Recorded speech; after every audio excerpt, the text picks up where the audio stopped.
Piles അല്ലെങ്കിൽ മൂലക്കുരു ഇന്ന് വളരെ സാധാരണമായിട്ട് ഒരുപാട് പേർക്ക് വളരെ ചെറിയ കുട്ടികൾ മുതൽ ഒരു 15 വയസ്സ് മുതൽ ഒരു വലിയ മുതിർന്ന ആളുകളിൽ വരെ വളരെ സാധാരണയായിട്ട് കണ്ടുവരുന്ന ഒരു രോഗാവസ്ഥയാണ്. ഒരു 100 പേരെ നമ്മൾ എടുക്കുകയാണെങ്കിൽ അതിലൊരു 70 പേർക്കും ഈ ഒരു പൈൽസോ അല്ലെങ്കിൽ മൂലക്കുരു ഉണ്ടെങ്കിൽ പോലും അതിൽ വളരെ കുറച്ച് ശതമാനം പേര്, ഒരു 30% പേര് മാത്രമേ ഉള്ളൂ ഇങ്ങനൊരു രോഗം ഉണ്ടെന്ന് പുറത്ത് പറയുകയും ഇതിന് വേണ്ടിയിട്ട് ഒരു ട്രീറ്റ്മെൻറ്റിന് വേണ്ടിയിട്ട് നമ്മുടെ അടുത്ത് വരികയും ചെയ്യുന്നത്. പലർക്കും നമ്മുടെ അടുത്ത് വരുമ്പോൾ പേടിയാണ്, അല്ലെങ്കിൽ ഒരു നാണക്കേടാണ് ഇങ്ങനെ എനിക്ക് ഈ ഒരു രോഗമുണ്ട് എന്ന് പറയാൻ. ചിലപ്പോൾ അവർ മറ്റെന്തെങ്കിലും രോഗങ്ങളൊക്കെ ആദ്യം പറഞ്ഞിട്ട് അവസാനമായിരിക്കും എനിക്കിങ്ങനെ ഒരു പ്രശ്നമുണ്ട്, ഇങ്ങനെ മലം പോകുന്ന ഭാഗത്തൊരു വേദനയുണ്ട്, തടിപ്പുണ്ട് എന്നുള്ള കാര്യം, അല്ലെങ്കിൽ ബ്ലഡ് പോകുന്നുണ്ട് എന്നൊക്കെ പറയുള്ളൂ. എല്ലാവർക്കും നല്ല പേടിയാണ്, അല്ലെങ്കിൽ ഒരു നാണക്കേടാണ് ഇതിനെ പറ്റി പറയാൻ വേണ്ടിയിട്ട്. പലപ്പോഴും പലരും നമ്മളെ കാണാൻ വരുമ്പോൾ ഇത് ഒരുപാട് സങ്കീർണതയിലേക്ക് എത്തിയതിന് ശേഷമായിരിക്കും വരുന്നത്. കാരണം ഇത് ആദ്യം കണ്ടപ്പോഴൊന്നും ഇവരിത് മൈൻഡ് ചെയ്യില്ല എന്നുള്ളതല്ല, ഇത് പുറത്ത് പറയാനുള്ള ചമ്മല്, നാണക്കേട് ഇതൊക്കെ കാരണം ഇവരിത് ആരോടും പറഞ്ഞിട്ടുണ്ടാവില്ല. പിന്നീട് നമ്മളത് തുറന്ന് നോക്കുമ്പോഴാണ് ഇത് കുറച്ചധികം പ്രശ്നമായിട്ടുണ്ട്, കുറച്ചധികം സ്റ്റേജിലേക്ക് എത്തിയിട്ടുണ്ട് എന്നുള്ളത് നമ്മൾ മനസ്സിലാക്കുന്നത്. പിന്നെ പലരും പറയാറുള്ളതിന് സർജറിയാണ് പറഞ്ഞിട്ടുള്ളത്, അതുകൊണ്ട് സർജറി ചെയ്യാൻ പേടിയാണ്, സർജറിക്ക് താല്പര്യമില്ല, ഇങ്ങനെയൊക്കെയാണ് പലരും പറയാറ്. അപ്പം അങ്ങനെയാണെന്നുണ്ടെങ്കിൽ നിങ്ങൾക്കുള്ളതാണ് ഈ വീഡിയോ. ഈ വീഡിയോയിൽ ഞാൻ എങ്ങനെയാണ് നിങ്ങൾക്ക് ഈ ഒരു മൂലക്കുരു അല്ലെങ്കിൽ പൈൽസ് സർജറി ഇല്ലാതെ മാറ്റുന്നത്, അതേപോലെ തന്നെ വീട്ടിലിരുന്ന് നമുക്ക് ചെയ്യാൻ പറ്റുന്ന കുറച്ച് കാര്യങ്ങൾ ഈ മൂലക്കുരു മാറാൻ വേണ്ടിയിട്ട്, അതേപോലെ തന്നെ മൂലക്കുരു നിങ്ങൾക്ക് ഉണ്ട് എന്നുണ്ടെങ്കിൽ എന്തൊക്കെ ലക്ഷണങ്ങൾ നിങ്ങളുടെ ശരീരം കാണിക്കും, പിന്നെ അതേപോലെ വർഷങ്ങൾക്ക് മുൻപ് നിങ്ങൾക്ക് മൂലക്കുരു ഉണ്ടാവാൻ സാധ്യതയുണ്ട് എന്നുണ്ടെങ്കിൽ അത് നിങ്ങൾക്ക് എങ്ങനെ ലക്ഷണങ്ങളിലൂടെ നിങ്ങൾക്ക് തിരിച്ചറിയാം, നമ്മൾ എന്തൊക്കെ ലൈഫ് സ്റ്റൈൽ ചേഞ്ചസ്, ജീവിതശൈലിയിൽ എന്തൊക്കെ മാറ്റങ്ങളാണ് ഇങ്ങനെ മൂലക്കുരു ഉണ്ടെങ്കിൽ വരുത്തേണ്ടത്, ഇതൊക്കെയാണ് ഇന്നത്തെ വീഡിയോയിൽ നമ്മളിവിടെ പറയാൻ പോകുന്നത്. ഞാൻ doctor Tinu S, senior consultant, doctor Basil homeo hospital, Pandikkad, Malappuram ജില്ല.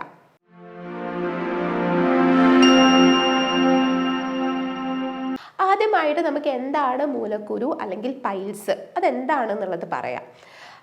മലദ്വാരത്തിൻ്റെ അകത്തെ മസിൽസിന് ഞരമ്പ് തടിച്ച് വീർത്ത് അതിൻ്റെ ചുറ്റും നീർക്കെട്ട് വന്നിട്ട് ഒരു തടിപ്പായിട്ട് കാണും, ഒരു തടിപ്പായിട്ട് നമുക്ക് ഫീൽ ചെയ്യും. ഇതിനെയാണ് നമ്മൾ പൈൽസ് അല്ലെങ്കിൽ മൂലക്കുരു എന്ന് പറയുന്നത്. ഇത് 2 രീതിയിലുണ്ട്, external piles and internal piles. External piles എന്ന് പറഞ്ഞിട്ടുണ്ടെങ്കിൽ മലദ്വാരത്തിൻ്റെ പുറമേയുള്ള അല്ലെങ്കിൽ മലദ്വാരത്തിൻ്റെ വക്കിലുള്ള ഞരമ്പുകൾ തടിച്ച് വീർത്ത് അതിൻ്റെ ചുറ്റും നീർക്കെട്ട് വരുന്നു. ഇത് പലപ്പോഴും നല്ല വേദന ഉണ്ടാവാം, ഇത് ബ്ലഡ് വരാറുണ്ട്, ഇത് പൊട്ടിയിട്ട് മലം കട്ടിയായിട്ട് പോവാറുണ്ട്, മലം പോകുമ്പോൾ ഒരു തടസ്സം, അതായത് നേരെ ലൂസായിട്ടുള്ള മലമാണെങ്കിലും ഒരു തടസ്സം ഫീൽ ചെയ്യാറുണ്ട്. അത്യാവശ്യം നല്ല രീതിയിൽ ഇരിക്കുമ്പോഴോ നിൽക്കുമ്പോഴോ നടക്കുമ്പോഴോ ഒക്കെ ഉള്ള ഒരു അസ്വസ്ഥത ഫീൽ ചെയ്യാറുണ്ട്, ഇതിനൊരു ചൊറിച്ചിൽ വരാറുണ്ട്. അപ്പോൾ ഇതൊക്കെയാണ് നിങ്ങൾക്ക് എക്സ്റ്റേണൽ പൈൽസ് ആണ് അല്ലെങ്കിൽ മലദ്വാരത്തിൻ്റെ പുറമേയുള്ള മൂലക്കുരു ആണ് എന്നുണ്ടെങ്കിൽ നിങ്ങൾക്ക് കാണിക്കുന്ന ലക്ഷണങ്ങൾ. അടുത്തതായിട്ട് ഇൻറ്റേർണൽ പൈൽസ്. ഇൻറ്റേർണൽ പൈൽസ് പറഞ്ഞിട്ടുണ്ടെങ്കിൽ പുറമേക്ക് നമുക്കത് കാണാൻ പറ്റില്ല, പലപ്പോഴും ഇത് മലദ്വാരത്തിൻ്റെ അകത്താണ് ഉണ്ടാവുക, പുറമേക്ക് നമുക്ക് ഈ തടിപ്പോ കാര്യങ്ങളോ ഒന്നും ഉണ്ടാവില്ല. അതായത് മലദ്വാരത്തിൻ്റെ അകത്തുള്ള രക്തക്കുഴൽ വീർത്ത് തടിച്ച് അതിൻ്റെ ചുറ്റും നീർക്കെട്ട് വരുന്നു. ഇതൊരു തടിപ്പായിട്ട് കാണാം, പക്ഷെ ഇത് നമുക്ക് ഫീൽ ചെയ്യില്ല, ഇത് അകത്താണ് ഉണ്ടാവുക. പലപ്പോഴും പേഷ്യൻറ്റിന് ഫീൽ ചെയ്യുന്നതാണ് മലം പോകുമ്പോൾ ഒരു തടസ്സം, ലൂസായിട്ടാണ് മലം പോകുന്നു എന്നുണ്ടെങ്കിൽ പോലും അത് വളരെ തിന്നായിട്ട്, ഒരു പ്രോപ്പർ ഷേപ്പൊന്നും ഇല്ലാതെ ഒരു തിന്നായിട്ട് അല്ലെങ്കിൽ റിബൺ ഷേപ്പിലൊക്കെ പുറത്തേക്ക് വരിക, അല്ലെങ്കിൽ നന്നായിട്ട് മുക്കി മുക്കി മലം പോകേണ്ട ഒരവസ്ഥ, വേദന ഉണ്ടാവില്ല പലപ്പോഴും പേഷ്യൻറ്റിന്, ബ്ലഡ് കാണും, മലം പോകുമ്പോൾ പലപ്പോഴും ബ്ലഡ് പല സമയങ്ങളിലായിട്ട് പോകുന്നത് കാണാം, ഇങ്ങനെ വരാറുണ്ട്. പക്ഷെ പലപ്പോഴും ഇന്നത്തെ സാഹചര്യങ്ങളിൽ നമ്മളിത് മനസ്സിലാക്കാറില്ല, ഇങ്ങനെ ബ്ലഡ് പോകുന്നുണ്ട് എന്നുള്ളതൊന്നും മനസ്സിലാക്കാറില്ല. അത് കുറച്ചും കൂടെ കോംപ്ലിക്കേറ്റഡ് രീതിയിലേക്ക് എത്തുമ്പോഴാണ് നമ്മളിത് പലപ്പോഴും അറിയുന്നത്. അതിൻ്റെ ഒരു കാരണം എന്ന് പറഞ്ഞാൽ ഇന്ന് നമ്മൾ ഇന്ത്യൻ ക്ലോസറ്റിന് പകരം യൂറോപ്യൻ ക്ലോസറ്റാണ് പലപ്പോഴും ഉപയോഗിക്കുന്നത്. അപ്പോൾ ഇന്നത്തെ തിരക്കേറിയ ജീവിത സാഹചര്യങ്ങളിലൊക്കെ ഇതിൽ ബ്ലഡ് ഉണ്ടോയെന്നൊന്നും നോക്കാനൊന്നും ആരും സമയം എടുക്കാറില്ല. അതുകൊണ്ട് തന്നെ പലപ്പോഴും ഇത് കുറച്ച് കഴിയുമ്പോഴൊക്കെയാണ് നമ്മളിത് തിരിച്ചറിയുന്നത് ഇങ്ങനെ ഒരു പ്രശ്നം ഉണ്ട് എന്നുള്ളത്. അതേപോലെ ഈ മലം പോവാനുള്ള പ്രയാസം കുറേ ആയിട്ട് വരുമ്പോൾ പൊതുവെ ഒരു ഡോക്ടറെ പോയിട്ട് കാണുമ്പോൾ കോളനോസ്കോപ്പി ഒക്കെ ചെയ്യാൻ പറയും. അങ്ങനെ കോളനോസ്കോപ്പി എന്ന് പറഞ്ഞാൽ മലദ്വാരത്തിൻ്റെ അകത്തേക്ക് ഒരു ക്യാമറ കടത്തി വിട്ടിട്ട് ഇതിനകത്ത് എന്തെങ്കിലും പ്രശ്നങ്ങളുണ്ടോ, എന്തെങ്കിലും തടസ്സമുണ്ടോ എന്ന് നോക്കാൻ വേണ്ടിയിട്ടുള്ള ഒരു ടെസ്റ്റാണ്. അപ്പോഴാണ് നമുക്ക് ഇതിൻ്റെ അകത്ത് പൈൽസ് ഉണ്ട്, ഇന്റേണൽ പൈൽസ് ആണ് എന്നൊക്കെ തിരിച്ചറിയുന്നത്. പിന്നെ ഇത് കുറച്ചും കൂടെ സങ്കീർണതയിലേക്ക് എത്തുമ്പോൾ, അതായത് കുറച്ച് കാലങ്ങളോളം ഇത് വരുന്നുണ്ട്, മലം പോവാൻ ഇങ്ങനെ പ്രസ് ചെയ്യേണ്ട അവസ്ഥ, മുക്കേണ്ട അവസ്ഥയൊക്കെ വരുമ്പോൾ ഇത് ചിലപ്പോൾ തള്ളിയിട്ട് പുറത്തേക്ക് ഒരു മുന്തിരിക്കൊല പോലെ ഒരു പിങ്കിഷ് കളറിലോ അല്ലെങ്കിൽ തള്ളി പുറത്തേക്ക് വരുന്ന കാണാം. ഇതിനെയാണ് നമ്മൾ കുറച്ചും കൂടെ കോംപ്ലിക്കേറ്റഡ് ഇതിലേക്ക് പോയിട്ടുണ്ട് മൂലക്കുരു അല്ലെങ്കിൽ പൈൽസ് എന്നൊക്കെ പറയുന്നത്. ഈ സമയത്ത് ഈ ഒരു ഇന്റേണൽ പൈൽസ് പുറത്തേക്ക് ഇങ്ങനെ തള്ളി വന്നിട്ടുണ്ട് എന്നുണ്ടെങ്കിൽ ഈ സമയത്ത് പേഷ്യൻറ്റിന് വേദന വരാം, ഇതേപോലെ ബ്ലഡ് വരാം. ഈ സമയത്താണ് ഇവരിത് നോട്ടീസ് ചെയ്യുന്നത് തന്നെ. പലപ്പോഴും ഇങ്ങനെ ഇത് തള്ളി വന്നിട്ടുണ്ട് എന്നുണ്ടെങ്കിൽ ഇത് കൈ കൊണ്ട് അകത്തേക്ക് തള്ളി കയറ്റേണ്ട ഒരവസ്ഥ വരെ വരാറുണ്ട്, അല്ലാതെ ഇത് അകത്തേക്ക് പോവാത്തൊരവസ്ഥ വരെ വരാറുണ്ട്. അപ്പോൾ ഈ ഒരു 2 രീതിയിലാണ് പൊതുവെ പൈൽസ് എല്ലാവർക്കും കാണാറ്. പിന്നെ ഈ പൈൽസ് അല്ലാതെ നമുക്ക് ഫിസ്റ്റുല വരാറുണ്ട്, ഫിഷർ വരാറുണ്ട്. അപ്പോഴൊക്കെ ആളുകൾ പറയും പൈൽസ് ആണ് എന്നാണ് പറയാറ്. അപ്പോൾ പൈൽസും ഫിഷറും ഫിസ്റ്റുലയും തമ്മിൽ വ്യത്യാസങ്ങളുണ്ട്. പൈൽസ് എന്ന് പറഞ്ഞാൽ ഞാൻ നേരത്തെ പറഞ്ഞ പോലെ മലദ്വാരത്തിൻ്റെ അകത്തുള്ള രക്തക്കുഴലുകൾ തടിച്ച് വീർത്ത് അതിന് ചുറ്റും നീർക്കെട്ട് വന്നിട്ട് നമുക്ക് പുറമേക്കൊരു തടിപ്പായിട്ട് ഫീൽ ചെയ്യും. ഇതാണ് പൈൽസ്. പിന്നെ അടുത്തതെന്ന് പറഞ്ഞാൽ മലദ്വാരത്തിൻ്റെ അകത്ത് വിള്ളൽ വരുന്നു. മലം കട്ടിയായിട്ട് ഇങ്ങനെ എപ്പോഴും കട്ടിയായിട്ട് പോകുന്നത് കൊണ്ട് വിള്ളൽ വന്നിട്ട് അവിടെ ഒരു മുറിവ് സംഭവിക്കുന്നു. ഇതിനെയാണ് നമ്മൾ ഫിഷർ എന്ന് പറയുക. ഇതിനും ഈ പറഞ്ഞ പോലെ നല്ല രീതിയിലുള്ള വേദന ഉണ്ടാവാം, ബ്ലഡ് വരാം, വെള്ളം തട്ടുമ്പോഴൊക്കെ അസഹനീയമായ വേദന വരാം. മലം പോയി കുറച്ച് കഴിഞ്ഞാലും നല്ല രീതിക്ക് ഒരു 3-4 മണിക്കൂർ വേദനയും എരിച്ചിലും പുകച്ചിലും വളരെ അസ്വസ്ഥത ഫീൽ ചെയ്യാറുണ്ട്. ഇനി നമുക്ക് ഈ ഒരു മൂലക്കുരു വരാൻ അല്ലെങ്കിൽ പൈൽസ് വരാനുള്ള കാരണങ്ങൾ എന്തൊക്കെയാണെന്ന് നോക്കാം. എന്തെങ്കിലും രീതിയിലുള്ള, അതായത് വയറിൻ്റെയോ മലദ്വാരത്തിൻ്റെ ഭാഗത്തെയോ പ്രഷർ കൂടുന്ന എന്തെങ്കിലും രീതിയിലുള്ള സാഹചര്യങ്ങൾ ഉണ്ടാവുകയാണെന്നുണ്ടെങ്കിലാണ് പൊതുവെ ഇങ്ങനെ പൈൽസ് വരാറ്. അപ്പോൾ ഇത് എന്തൊക്കെയാണ്? നമ്മുടെ ഭക്ഷണത്തിലുള്ള പച്ചക്കറിയുടെ കുറവ് അല്ലെങ്കിൽ ഫൈബറിൻ്റെ കുറവ് ഇങ്ങനെ ഉണ്ടാവുമ്പോൾ മലം ഒരുപാട് കട്ടിയാവുന്ന സാഹചര്യം വരാറുണ്ട്. അപ്പോൾ ഈ ഒരു പച്ചക്കറിയും ഫൈബറൊക്കെ കഴിക്കുമ്പോൾ എന്താ സംഭവിക്കുന്നത്? ഈ ഒരു ഫൈബർ നമ്മൾ കുടിക്കുന്ന വെള്ളമൊക്കെ ഹോൾഡ് ചെയ്ത് ഈ ഒരു മലത്തിന് ലൂസായിട്ട് പോകാൻ വേണ്ടിയിട്ടും കുടലിലുള്ള മൂവ്മെൻറ്റ് കൃത്യമായിട്ട് നടക്കാൻ വേണ്ടിയിട്ടും ഹെൽപ്പ് ചെയ്യുന്നുണ്ട്.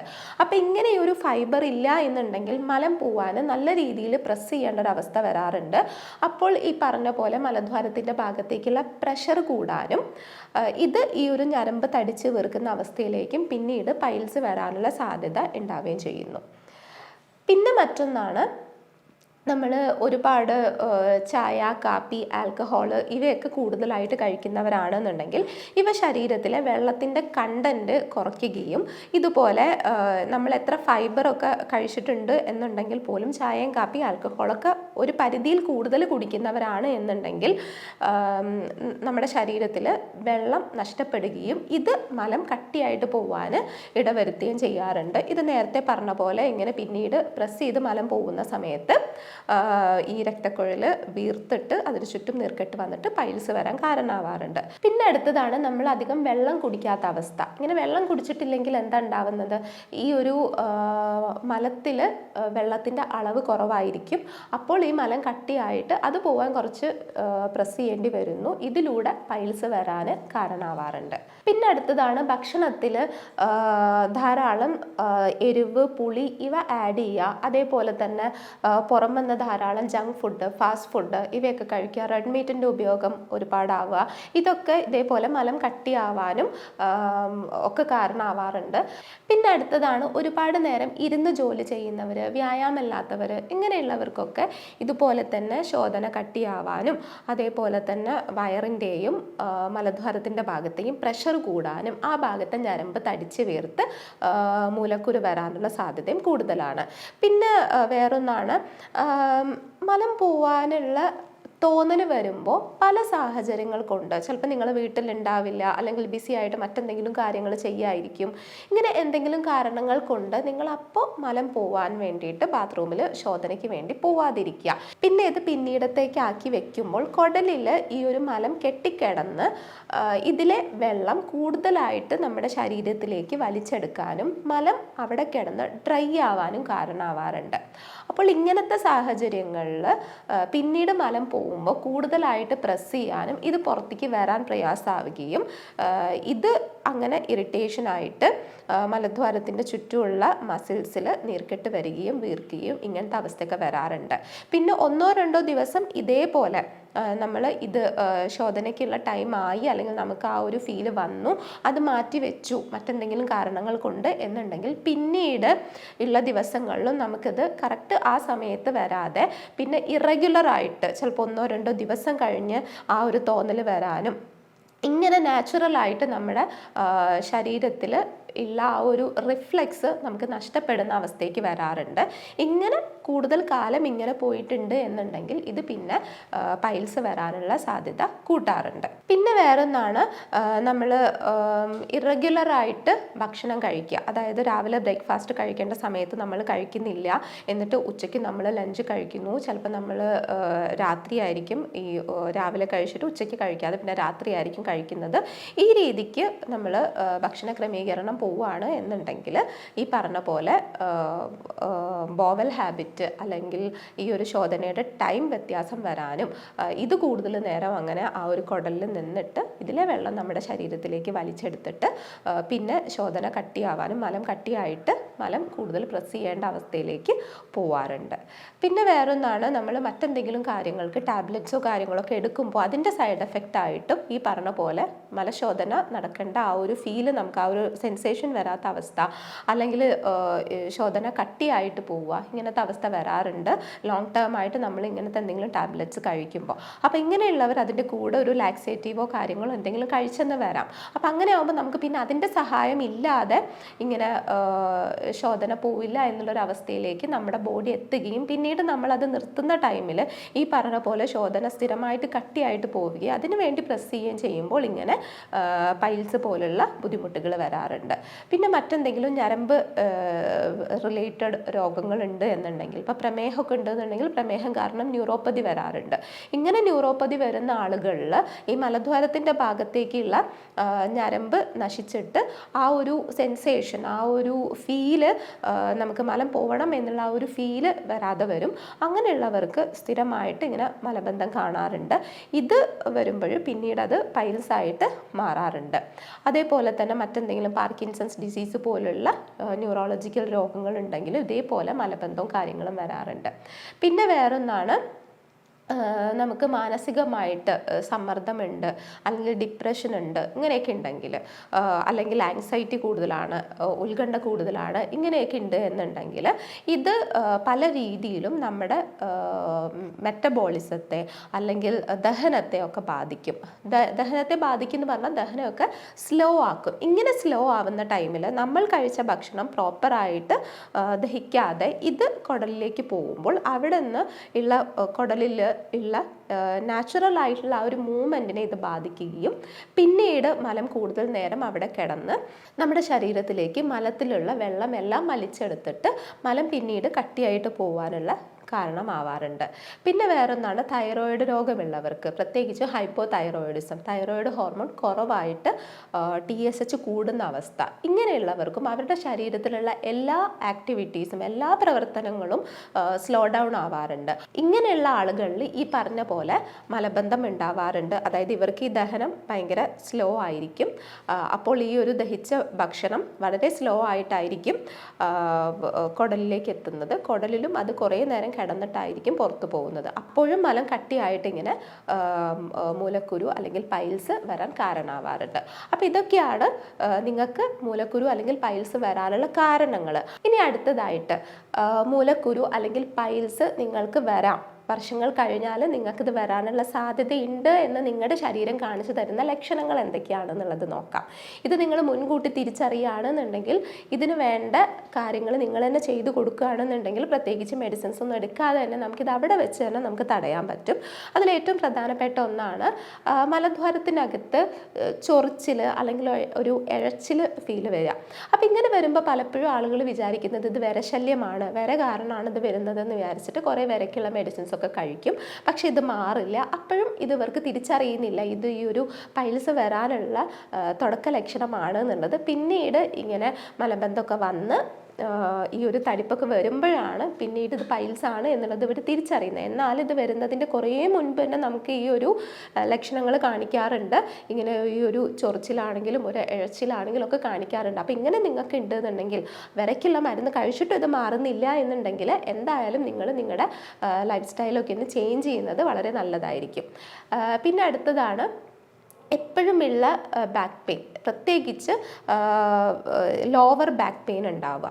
ഇത് വിട്ടുമാറാതെ ഒരു ഡള്ളായിട്ട് ഇങ്ങനെ എപ്പോഴും ഉണ്ട്. കൂടുതൽ നിലം ഇരുന്നാലോ അല്ലെങ്കിൽ ഒന്ന് ശോധനയ്ക്ക് എന്തെങ്കിലും രീതിയിലുള്ളൊരു വ്യത്യാസം വരിക, ഇന്ന് ശോധന നടന്നില്ല നാളത്തേക്ക് ഉടനെ ബാക്ക് പെയിൻ വരുന്നു, ഇങ്ങനെ ഉണ്ടെന്നുണ്ടെങ്കിൽ ഇത് പൈൽസ് രോഗം വരുന്നതിൻ്റെ ഒരു തുടക്ക ലക്ഷണമാണ്. പിന്നെ വേറൊന്നാണ് എപ്പോഴും ഒരു ഫുൾനെസ് തോന്നുക, വയറെപ്പോഴും ഒരു ഫുൾനെസ് തോന്നുക. അതേപോലെ തന്നെ ശോധനയ്ക്ക് വേണ്ടി നമ്മൾ ശ്രമിച്ചാലും അത് പോവാതിരിക്കുക. തോന്നുന്നുണ്ട് വയറൊക്കെ ഫുള്ളായിട്ട് ഒരു ശോധനയ്ക്ക് പോകണം എന്നുള്ളൊരു ഫീല് വരുന്നുണ്ട്, പക്ഷേ പോവാൻ പറ്റാതിരിക്കുക, പോകുമ്പോഴൊക്കെ ഗ്യാസ് പോവുക, ശോധന വരുന്നില്ല, ഇങ്ങനത്തെ ഒരു അവസ്ഥയുണ്ട് എന്നുണ്ടെങ്കിലും ഇതുപോലെ അത് പൈൽസ് വരുന്നതിൻ്റെ, മൂലക്കുരു വരുന്നതിൻ്റെ ഒരു തുടക്ക ലക്ഷണമാണ്. പിന്നെ വേറൊന്നാണ് എപ്പോൾ ഈ ഒരു മലം പോകുന്ന ടൈമിലും എപ്പോഴും ഒരു കറുപ്പ് കളറിലോ അല്ലെങ്കിൽ കുരു പോലെയൊക്കെയാണ് മലം പോകുന്നത്, കൃത്യമായിട്ട് പോകുന്നില്ല. മറ്റെന്തെങ്കിലും ലാക്സേറ്റീവോ വേറെന്തെങ്കിലും വീട്ടിലുള്ള പൊടിക്കൈകളോ ചെയ്താൽ മാത്രമേ മലം ലൂസായിട്ട് പോകുന്നുള്ളൂ എന്ന് നിങ്ങൾക്ക് ഫീൽ ചെയ്യുന്നുണ്ട് എന്നുണ്ടെങ്കിലും ഇത് ക്രമേണ പൈൽസ് ആവാനുള്ള സാധ്യത വളരെ കൂടുതലാണ്. അപ്പോൾ ഇങ്ങനെയൊക്കെ ഉണ്ട് നിങ്ങൾക്ക് എന്നുണ്ടെങ്കിൽ മുൻകൂട്ടി ഇതിൻ്റെ ട്രീറ്റ്മെൻറ്റ് മെഷേഴ്സ് ആണെങ്കിലോ അല്ലെങ്കിൽ നിങ്ങൾക്ക് ലൈഫ് സ്റ്റൈലിൽ എന്തെങ്കിലും ചേഞ്ചസ് വരുത്തണം എന്നുണ്ടെങ്കിലോ നിങ്ങൾക്ക് ചെയ്യാം. അടുത്തതായിട്ട് നമുക്ക് ഈ ഒരു പൈൽസ് അല്ലെങ്കിൽ മൂലക്കുരു ഇവ എങ്ങനെയാണ് നമ്മൾ ചികിത്സിച്ചിട്ട് മാറ്റുന്നത്, അല്ലെങ്കിൽ സർജറി ഇല്ലാതെ എങ്ങനെയാണ് നമ്മൾ ഇതിനെ ചികിത്സിച്ച് മാറ്റുന്നത് എന്നുള്ളത് ഞാൻ പറയാം. അപ്പോൾ ഞാൻ നേരത്തെ പറഞ്ഞു നമ്മുടെ വീഡിയോൻ്റെ തുടക്കത്തിൽ 2 രീതിക്ക് നമുക്ക് പൈൽസ് കാണാം. മലദ്വാരത്തിൻ്റെ പുറത്തായിട്ടും അകത്തായിട്ടും നമുക്ക് പൈൽസ് കാണാം എന്ന് പറഞ്ഞു. ഓരോരുത്തർക്കും ഇങ്ങനെ ഈ ഒരു പൈൽസ് അല്ലെങ്കിൽ മൂലക്കുരു വരണം എന്നുണ്ടെങ്കിൽ പല കാരണങ്ങളായിരിക്കാം. ചിലർക്ക് വ്യായാമക്കുറവായിരിക്കാം, അല്ലെങ്കിൽ ഭക്ഷണത്തിലുള്ള നാരുകളുടെ കുറവായിരിക്കാം, ചിലർ ഈ പറഞ്ഞ പോലെ ഗർഭിണികളിലായിരിക്കും ഇത് വരുന്നത്. അങ്ങനെ ഓരോരുത്തർക്കും ഇതിൻ്റെ കാരണങ്ങൾ ഓരോന്നായിരിക്കാം. അപ്പോൾ കാരണങ്ങൾ എന്താണ് എന്ന് കണ്ടെത്തിയിട്ട് ആ ഒരു വ്യക്തിക്ക് പ്രത്യേകിച്ച് ഏത് ലക്ഷണങ്ങളാണ് ഓരോ വ്യക്തിക്ക് ഉള്ളതെന്ന് നോക്കിയിട്ട് അവരുടേതായ ലക്ഷണങ്ങളും അവരുടേതായ കാരണങ്ങളും കണക്കിലെടുത്തിട്ട് ഒരു യൂറോപ്യൻ നിർമ്മിത സോഫ്റ്റ്വെയറിൻ്റെയും ആർട്ടിഫിഷ്യൽ ഇൻ്റലിജൻസിൻ്റെയും സഹായത്തോടു കൂടിയാണ് നമ്മൾ ചികിത്സ നടത്തുന്നത്. അതുകൊണ്ട് തന്നെ രോഗിക്ക് ജീവിതകാലം മുഴുവനും മെഡിസിൻ കഴിക്കേണ്ട അവസ്ഥയും വരുന്നില്ല. അതുപോലെ ജർമ്മനിയിൽ നിന്നും ഇറക്കുമതി ചെയ്യുന്ന പൊട്ടൻസി മരുന്നുകളാണ് നമ്മളിവിടെ ചികിത്സയ്ക്ക് വേണ്ടി ഉപയോഗിക്കുന്നത്. അതുകൊണ്ട് തന്നെ ഇതൊരു സർജറി ഇല്ലാതെ തന്നെ നമുക്കിതിനെ നിയന്ത്രിച്ച് കൊണ്ടുപോകാൻ പറ്റാറുണ്ട്. ഇനി അടുത്തതായിട്ട് നിങ്ങൾക്ക് മൂലക്കുരു ഉണ്ടെന്നുണ്ടെങ്കിൽ അല്ലെങ്കിൽ പൈൽസ് ഉണ്ട് എന്നുണ്ടെങ്കിൽ ഈ ഒരു ചികിത്സയുടെ കൂടെയോ അല്ലെങ്കിൽ ചികിത്സ തുടങ്ങുന്നതിൻ്റെ മുൻപ് തുടക്ക ലക്ഷണമാണ് എന്നുണ്ടെങ്കിൽ എങ്ങനെ നമുക്കിതിനെ നമ്മുടെ ജീവിതശൈലിയിലുള്ള മാറ്റങ്ങളോടെയും വീട്ടിലുള്ള എന്തെങ്കിലും പൊടിക്കൈ ഉപയോഗിച്ചും നമുക്കിതിനെ എങ്ങനെ മാറ്റിയെടുക്കാം എന്നുള്ളത് ഞാൻ പറഞ്ഞുതരാം. അതിൽ ഏറ്റവും പ്രധാനപ്പെട്ടിട്ടുള്ളത് എന്ന് പറഞ്ഞാൽ ജീവിതശൈലിയിൽ ഒരു പ്രത്യേകിച്ചുള്ള മാറ്റം കൊണ്ടുവരിക എന്നുള്ളതാണ്. ഞാൻ നേരത്തെ പറഞ്ഞു ചിലപ്പോൾ നമ്മൾ കഴിക്കുന്ന ഭക്ഷണത്തിലുള്ള നാരുകളുടെ കുറവോ അല്ലെങ്കിൽ നമ്മൾ അമിതമായിട്ട് പുറത്തുനിന്ന് ആഹാരം കഴിക്കുന്നതോ ആയിരിക്കാം നമുക്കിത് വരാനുള്ള പ്രധാന കാരണം. അപ്പോൾ നമ്മൾ ചെയ്യേണ്ട ഒരു പ്രധാന കാര്യം എന്ന് പറഞ്ഞാൽ പുറത്തുനിന്ന് കഴിക്കുന്ന ആഹാരം പരമാവധി കുറച്ചിട്ട് നമ്മൾ എപ്പോഴും വീട്ടിൽ ഉണ്ടാക്കിയ ഭക്ഷണം കഴിക്കുക, എരിവും പുളിയും കുറയ്ക്കുക. നമ്മുടെ ഭക്ഷണത്തിൽ നാരുകൾ അടങ്ങിയ പച്ചക്കറി, പഴങ്ങൾ ഇവയൊക്കെ ധാരാളം നമ്മൾ ഭക്ഷണത്തിൽ ആഡ് ചെയ്യുക. പ്രത്യേകിച്ചും രാത്രി ഭക്ഷണം കഴിക്കുമ്പോൾ അത് അത്ര ഹെവി ആക്കാതെ വളരെ ലൈറ്റായിട്ടുള്ള ഫുഡ് രാത്രി കഴിക്കുക. പിന്നെ ഗോതമ്പിൻ്റെ ഉപയോഗം പരമാവധി കുറയ്ക്കുക. മുരിങ്ങയിലയുടെ ഉപയോഗം പരമാവധി കുറച്ചിട്ട് മറ്റ് ഇലവർഗ്ഗങ്ങൾ, ചീര, വേറെയുള്ള ഇലവർഗ്ഗങ്ങൾ ഉണ്ടാവും, ഇങ്ങനെയുള്ള പയറിൻ്റെ ഇല, പിന്നെ കോവയ്ക്കയുടെ ഇല, ഇങ്ങനെയുള്ള ഇലക്കറികൾ, പച്ചക്കറികളൊക്കെ നമ്മൾ ഭക്ഷണത്തിൽ ധാരാളം ആഡ് ചെയ്യുക. പിന്നെ അടുത്തത്, നിങ്ങൾക്ക് വ്യായാമക്കുറവ് ഉള്ളവരാണ് എന്നുണ്ടെങ്കിൽ, നിങ്ങൾ ശരീരം അധികം അനങ്ങുന്നില്ല, അല്ലെങ്കിൽ നിങ്ങൾ ഒരുപാട് നേരം ഇരുന്ന് ജോലി ചെയ്യുന്നവരാണ് എന്നുണ്ടെങ്കിൽ, രാവിലെ ഒരു അരമണിക്കൂർ വ്യായാമം, ഓട്ടമോ ചാട്ടമോ സൈക്ലിങ്ങോ നീന്തലോ അല്ലെങ്കിൽ നടത്തോ, ഇങ്ങനെ എന്തെങ്കിലുമായിട്ടൊരു വ്യായാമം നിങ്ങൾ രാവിലെ ചെയ്യുക. അതേപോലെ തന്നെ കുറേ നേരം ഇരിക്കുന്നവരാണ്, കണ്ടിന്യൂസ് ആയിട്ട് ഇരുന്ന് ജോലി ചെയ്യുന്നവരാണ് എന്നുണ്ടെങ്കിൽ 1 മണിക്കൂറോ അല്ലെങ്കിൽ 2 മണിക്കൂറോ കഴിഞ്ഞാൽ ഒരു 10 മിനിറ്റ് ഒന്ന് എണീറ്റ് നടക്കുക. പിന്നെ അടുത്തത്, ധാരാളം വെള്ളം കുടിക്കുക. ഒരു 2.5-3 ലിറ്റർ വരെ വെള്ളം നന്നായിട്ട് കുടിക്കുക. പിന്നെ നമ്മൾ ഭക്ഷണത്തിലുള്ള റെഡ് മീറ്റ്, ചിക്കൻ, മുട്ട ഇവയുടെ ഉപയോഗം പരമാവധി കുറച്ച് കൊണ്ടുവരിക. പിന്നെ എണ്ണയിൽ കരിച്ചതും പൊരിച്ചതുമായിട്ടുള്ള സാധനങ്ങൾ പരമാവധി ഒഴിവാക്കുക. മൈദ അടങ്ങിയിട്ടുള്ള ഭക്ഷണം പരമാവധി ഒഴിവാക്കുക. ഭക്ഷണത്തിൽ മധുരത്തിൻ്റെ അളവ് പരമാവധി കുറയ്ക്കുക. പിന്നെ അടുത്തത്, ഭക്ഷണത്തിൽ മധുരത്തിൻ്റെ അളവ് പരമാവധി കുറയ്ക്കുക. പിന്നെ അതേപോലെ നിങ്ങൾക്ക് ഇന്ന് രാവിലെയാണ് ടോയ്ലറ്റിൽ പോകുന്നത്, നാളെ രാത്രിയാണ് എന്നുള്ളൊരു ഹാബിറ്റ് ഉള്ളവരാണെന്നുണ്ടെങ്കിൽ ഇതെപ്പോഴും ഒരേ സമയം തന്നെ ആക്കാൻ ശ്രമിക്കുക. എന്ന് കരുതി നമുക്ക് ടോയ്ലറ്റിൽ പോകാനില്ലെങ്കിൽ പോലും ടോയ്ലറ്റിൽ പോയിട്ട് കുറച്ച് നേരം ടൈം സ്പെൻഡ് ചെയ്യണം എന്നല്ല പറയുന്നത്. നിങ്ങൾ എപ്പോഴാണോ നിങ്ങൾക്ക് തോന്നുന്നത് ആ സമയത്ത് പോവുക. അതിനെ ഒരിക്കലും നിങ്ങൾ മാറ്റി വയ്ക്കാതിരിക്കുക. പലപ്പോഴും വീട്ടമ്മമാരൊക്കെ കണ്ടിട്ടുണ്ട്,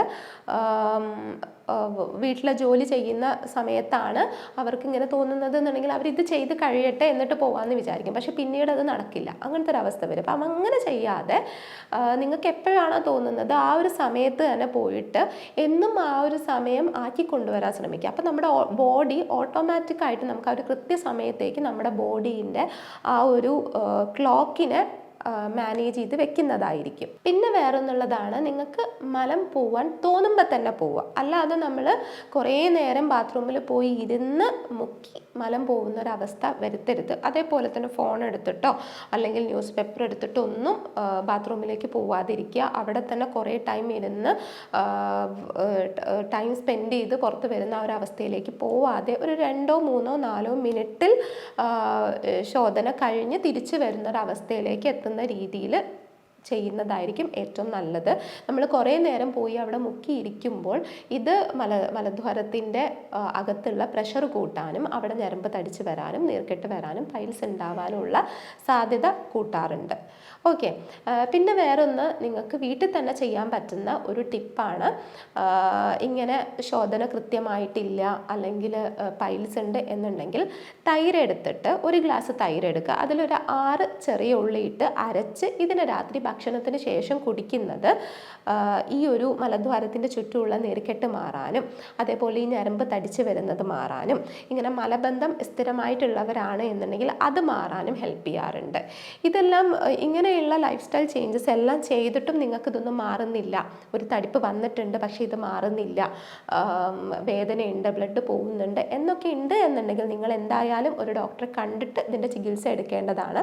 അതേപോലെ തന്നെ പലരും ഈ ഒരു പൈൽസ് അല്ലെങ്കിൽ മൂലക്കുരു ആണ് എന്ന് കരുതിയിട്ട് മലദ്വാരത്തിലുള്ള ക്യാൻസറിനെ തിരിച്ചറിയാതെ പോവാറുണ്ട്. അതായത് പൈൽസ് കാരണം ബ്ലഡ് ഇറ്റിറ്റായിട്ട് വരുന്നതും അതേപോലെ തന്നെ മലദ്വാരത്തിൽ എന്തെങ്കിലും ക്യാൻസർ ഉണ്ടായിട്ട് അവിടെ നിന്ന് ബ്ലഡ് വരുന്നതും തിരിച്ചറിയാതെ പോവാറുണ്ട്. ഇതെന്താണ്, ആദ്യം ഇത് പൈൽസ് ആണെന്ന് കരുതിയിട്ട് അതിനുള്ള ട്രീറ്റ്മെൻറ്റ് എടുക്കും. അല്ലെങ്കിൽ ഞാൻ നേരത്തെ പറഞ്ഞ പോലെ നാണക്കേട് കാരണം ചമ്മൽ കാരണമൊക്കെ ഇത് വേറൊരാളോട് പറയാതെ സഹിച്ചിരിക്കും. അപ്പോൾ അങ്ങനെയുള്ളവരാണ് എന്നുണ്ടെങ്കിൽ ഒരു 2 ആഴ്ചയിലധികമൊക്കെ ആയിട്ട് ഇങ്ങനെ ബ്ലഡ് സ്ഥിരമായിട്ട് പോകുന്നുണ്ട് എന്നുണ്ടെങ്കിൽ എന്തായാലും ഒരു ഡോക്ടറെ കണ്ടിട്ട് ഇത് പൈൽസ് ആണോ അല്ലെങ്കിൽ അവിടേക്കുള്ള എന്തെങ്കിലും ക്യാൻസർ ആണോ ഇതൊക്കെ തിരിച്ചറിയാൻ ശ്രമിക്കുക. പിന്നെ വേറൊന്ന്, ഒരുപാട് പേര് പറയുന്ന ഒരു കംപ്ലൈൻ്റ് ആണ്, ഇങ്ങനെ പൈൽസ് ഉള്ളവരാണെങ്കിലും മലബന്ധം ഉള്ളവരാണെന്നുണ്ടെങ്കിലും വയറിൽ ഒരുപാട് ഗ്യാസ് കെട്ടി നിൽക്കുകയാണ്, ഗ്യാസിന് എന്താ ചെയ്യേണ്ടതെന്ന് അറിയുന്നില്ല എന്നുള്ളത്. അപ്പോൾ നിങ്ങൾക്ക് ഇങ്ങനെ പൈൽസ് വരുമ്പോൾ ഇങ്ങനെ വയറിൽ ഗ്യാസ് കെട്ടി നിൽക്കുന്ന ഒരവസ്ഥ വരുന്നതിൻ്റെ കാരണം, ഇങ്ങനെ പൈൽസ് ഉള്ളവർക്ക് ഞാൻ നേരത്തെ പറഞ്ഞു മലം മുഴുവനായിട്ട് പുറത്ത് പോവില്ല. അപ്പോൾ ഈ കുടലിൽ മലം ഇങ്ങനെ കെട്ടിക്കിടക്കുമ്പോൾ അത് അവിടെ കിടന്ന് ഗ്യാസ് ഫോം ചെയ്യാനും ഈ ഗ്യാസ് കുടലിലേക്ക് കയറാനും എപ്പോഴും നമുക്ക് ഒരു ബ്ലോട്ടിങ് അല്ലെങ്കിൽ വയറ് വീർത്തൊരവസ്ഥ, വിശപ്പില്ലാത്തൊരവസ്ഥ, ഉന്മേഷക്കുറവ് ഇതൊക്കെ ഫീൽ ചെയ്യാറുണ്ട്. ടോയ്ലറ്റിൽ പോകുമ്പോൾ മലം പോകുന്നതിന് പകരം കീഴ്വായു പോകുന്ന ഒരവസ്ഥയൊക്കെ വരാറുണ്ട്.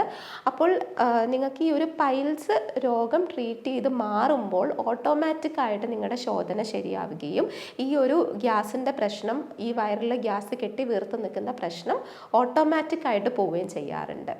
ഓക്കെ, അപ്പോൾ അങ്ങനെ നിങ്ങൾക്ക് ഇതിൻ്റെ കൂടെ ഉണ്ടെന്നുണ്ടെങ്കിൽ ഇതിൻ്റെ പ്രധാന കാരണം ഇതാണ്.